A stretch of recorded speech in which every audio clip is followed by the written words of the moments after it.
Dan, before we enter, the arena of the gymnast, I have a trivia question for you.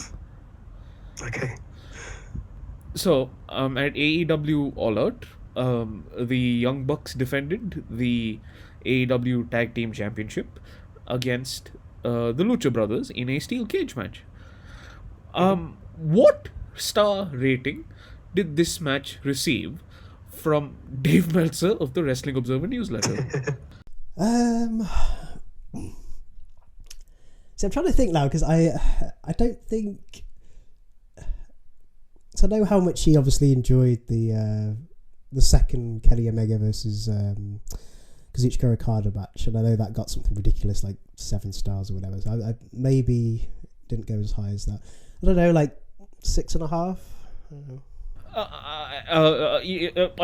You overshot just a little bit. He went 5.75. Okay. For fuck's sake. Okay. I detested, loathed this match. This was just the worst. This is a very big black mark on the all-out card in general. I don't know what this was, to be honest. Like it wasn't wrestling. It wasn't even gymnastics, to be honest. It was basically just choreographed nonsense and shit. Like it kind of like it reminded me of when you're a kid and you go to like a birthday party and maybe you play like a 5-a-side, but like whoever's birthday it is, you kind of think, well, okay, let's maybe kind of give him like let's let him score a few goals and let him sort of feel a bit special because it's his birthday. This kind of felt like this. It was like, whilst the actual wrestlers were busy kind of entertaining the fans, like the Young Bucks and the Lucha Bros just had to kind of get their spectacle in, and everybody just had to kind of sit and wait for it to be finished, to be honest. I think there's so many reasons why I dislike this match, but just one of them in particular was just the amount of near falls. It's never good when you're just screaming at the screen every time there's a near fall to be like, please God, let this match be finished. How long do I have to endure this crap for? So Dan, there was one point during this match where the crowd started chanting "Fight Forever," and I muted it immediately because I found it so infuriating. I mean, this is the thing. I mean, in one way, like what's already a very kind of annoying sort of presentation of a wrestling match is made even more frustrating by the fact that fans just really seem to dig this and be into it. And I know, like with wrestling, like there's when the crowd are into something, it always kind of makes it like seem like a bigger deal, and most of the time it kind of increases my interest and enjoyment out of the product as well, because I like to see a hot crowd. I like to see them, sort of really buy into it and everything. But I just honestly just don't get it. Like how can people who profess to like guys like Daniel Bryan and CM Punk like think that this is actually worthy of a wrestling card? Like the most nauseating moment in this match for me was when they were kind of standing there exchanging super kicks and chops, and like they had to do it in a certain order. It's like, I don't know, it's like high school drama version of wrestling. It's just like, yeah. They even had a fucking boot with thumbtacks. I mean, like, what are we doing at this point? It's some perverted mix of ECW and gymnastics and all this crap that nobody should ever want to watch. Dan, you made the point earlier, earlier that AEW should be, like, has the potential to be this sort of wrestling variety show. The key word there is wrestling. We want wrestling, not gymnastics. Yeah. I think obviously we've seen, like, especially from the independent scene in the past, like we've seen like performers like Joey Ryan and stuff like question like what are the actual parameters of professional wrestling. Like surely, like to guys like that, like wrestling is basically just any kind of performance art that you can think of, as long as it's in the ring and it gets over with the fans, it's worthy of being on a wrestling show. But surely there has to be limits, doesn't there? Like, I know the fans are really into it and everything, but it's just, this isn't wrestling. Like, you can't like, and I'm really not trying to channel my, sort of traditionalist sort of Jim Cornette type of, because I appreciate that times move on and you have to be a little bit more flexible with kind of what counts as wrestling these days. But this is just too far beyond the pale for me to even consider as like worthy of my time to watch. Yeah, I just really could have done without watching this match. Do you reserve the same level of like annoyance and hatred for the Lucha Bros as you do for the Young Bucks? Or? No, I think the Young Bucks have a special section they occupy along with Kenny Omega. I mean, I think the Lucha Bros at least are trying to do some sort of Lucha Libre, and I can sort of forgive them for it. The Young Bucks just like a special level of terrible that, like, Yeah, I instinctively want to like the Lucha Brothers because I think they're both great performers. And like you say, if you're more used to the luchador stuff in Mexico, then you probably appreciate this a bit better.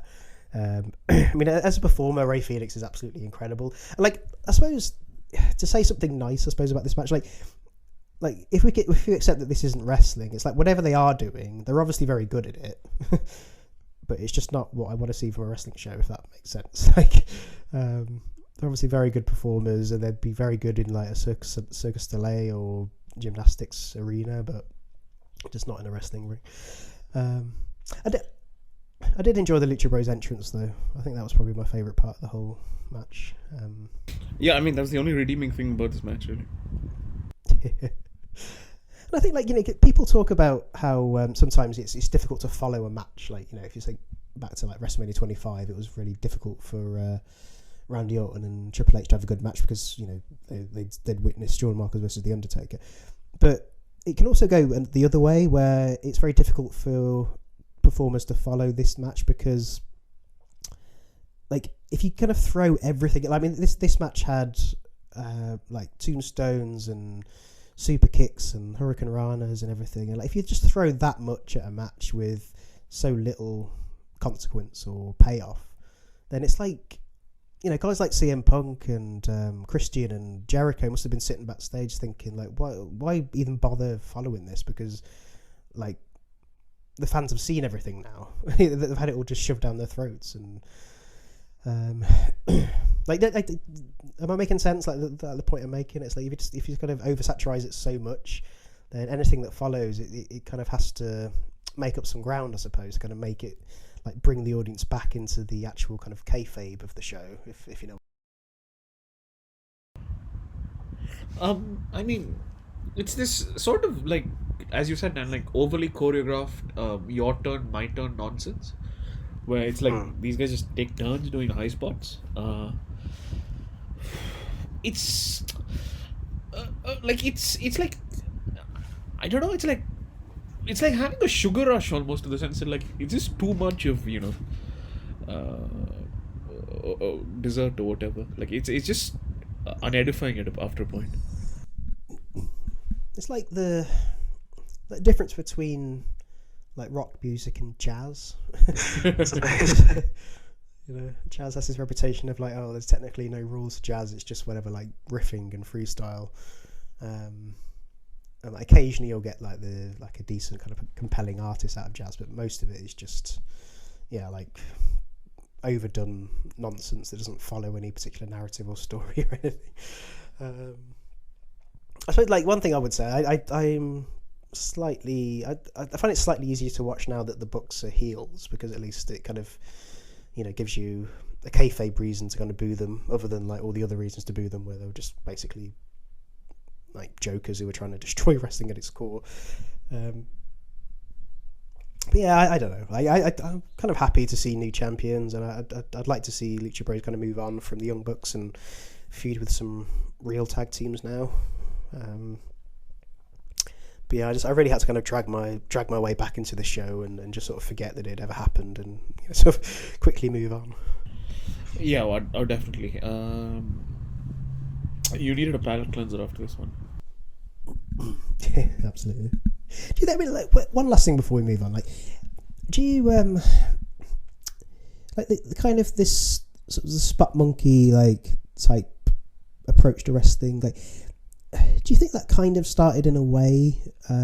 Like for you, like where are the origins of that? Because like for some reason I had in mind the series of TLC matches with Edge and Christian and the Hardys and the Dudleys and everything, like, and they were great matches for their time because we'd never quite seen anything like that before. But essentially, at its core, it was a series of high spots. Like, is that kind of where this all began? Almost is this like the inevitable consequence of that kind of wrestling, where it's more about like the high end sort of spectacle and sort of big high spots as opposed to like narrative and storytelling and everything? Absolutely. You can trace the origins of this nonsense to those TLC matches and the stuff that Mick Foley did during the Attitude Era. Those guys are like solely responsible for this. Mm. And it was like, And the funny thing is, like, all of those guys were like incredibly talented pro wrestlers who didn't need to do that shit to get over. So. Yeah, and again, like at the time, it worked really well because again, like we hadn't really seen it that much, especially on the main stage anyway. You know, like when the ECW stuff started to come onto WWE's platform, a lot of the fans, like naturally, you know, and understandably, kind of ate it up because again, we'd not really seen it before, and it kind of suited the time where, you know, wrestling was in this kind of like anti-authority, kind of rebellious stage where it was like, you know, the show to watch that your parents didn't like you watching because it was, you know, blood and violence and all this, everything like that. So it kind of worked at the time. But yeah, this kind of just feels like a really kind of lame attempt to kind of relive some of those days, and it's just gone so far the other way now where because, you know, Mick Foley being thrown off the top of the Hell in a Cell, like it still fitted a storyline and it still progressed characters. It did wonders for the Undertaker's character at the time. Whereas this one, like this, in terms of like where the Lucha Bros and the Young Bucks stand on the kind of the hierarchy of wrestling, like it's done nothing for them. It's just yet another spectacle, which if you're a fan of gymnastics and everything, you'd probably enjoy quite well. But if you're a true wrestling fan, you really ought to see through this match. Yeah, I kind of agree with you. But then, I mean, I'm not so sure. I mean, I find it hard to say that the Mankind spot with, you know, where he falls off the Hell in a Cell had much value other than as a stunt, which people still remember to this day. But apart from that, I kind of largely agree with what you're saying. Like, this is just like unedifying nonsense that nobody's going to remember in a week. So I don't know, you know, I sort of digressing a little bit. I think like what it did was it gave Undertaker that air of like callousness about him. Like I think like that kind of set the stage for some of the things he was kind of willing to do when he became like the head of the Ministry of Darkness and stuff. Like you know, he was this cold-blooded guy that really didn't care whether his opponent lived or died. Almost, I think like for me that's what that high spot with Mankind did for Undertaker. Whereas like there's nothing like that you can say about this match here. It's just, you know, like I don't care if somebody wants to put on a shoe that's got thumbtacks on the sole. Like it doesn't mean anything. the Young Bucks.